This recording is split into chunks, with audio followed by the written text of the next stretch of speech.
Mark 4:35 through 41. That evening, Jesus said to his disciples, "Let's cross to the other side." Leaving the crowd, they took Jesus along in a boat just as he was. Other boats were with him. A violent windstorm came up. The waves were breaking into the boat so that it was quickly filling up. But he was sleeping on a cushion in the back of the boat. So they woke him up and said to him, "Teacher, don't you care that we're going to die?" Then he got up, ordered the wind to stop, and said to the sea, "Be still, absolutely still." The wind stopped blowing, and the sea became very calm. He asked them, "Why are you such cowards? Don't you have any faith yet?" They were overcome with fear and asked each other, "Who is this man? Even the wind and the sea obey him." The first thing that jumps out to me is that phrase, "They took Jesus just as he was." What does that mean? Just as he was. What condition was he in? Was he tired? Was he already sitting in the boat?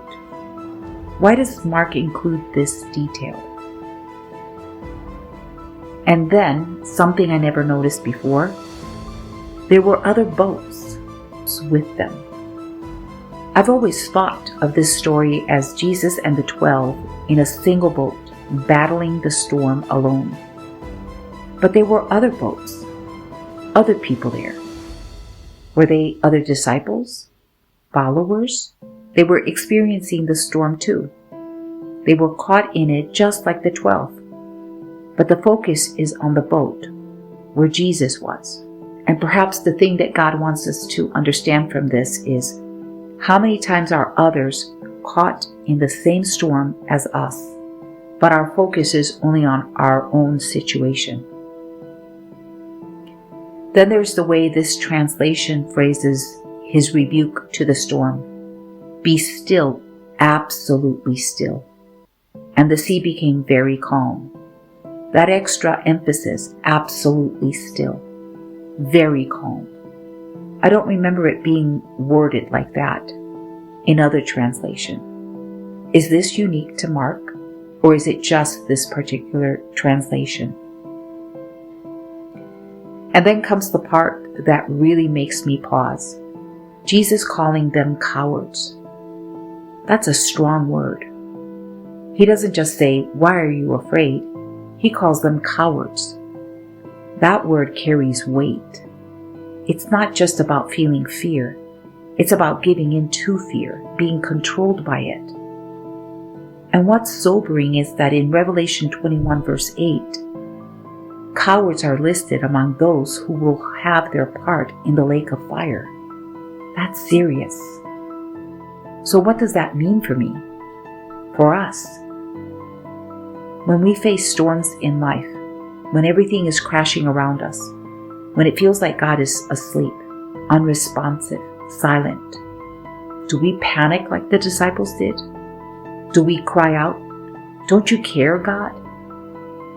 I think about how often people, including myself, have had moments like this. When prayers go unanswered, when the miracle doesn't come, when we're desperate for intervention but heaven seems silent. Don't you care, Lord? Don't you care that my child is in the hospital? Don't you care that I'm drowning in this situation? Don't you care that I've been praying and nothing is happening? That's the human response. But Jesus rebukes that response. Not just the fear, but the lack of faith behind it. Because the reality is, whether he seems asleep or not, he is in the boat. That's what we all need to remember. The presence of the storm does not mean the absence of God. Just because it looks like he's not moving, just because it feels like he's not answering, doesn't mean he's not in control. So when Jesus asks, "Why are you such cowards? Don't you have any faith yet?" That question cuts deep. Because cowardice in the face of trials is a lack of trust in God. And that's serious. If Revelation says cowards are among those who face eternal judgment, then this is more than just a moment of fear. It's a heart issue. Faith isn't just believing when things are calm. Faith is trusting even when the boat is sinking. Faith is believing that whether he stands up and rebukes the storm or whether he allows the storm to rage on, he is still God, and he is still in control.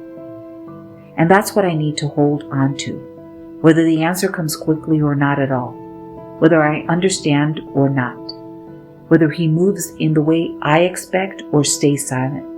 I must trust him. Because in the end, the storm may come, but so will the stillness. The waves may rage, but when he speaks, there will be peace. And the one thing I can't afford to do is let fear override my faith.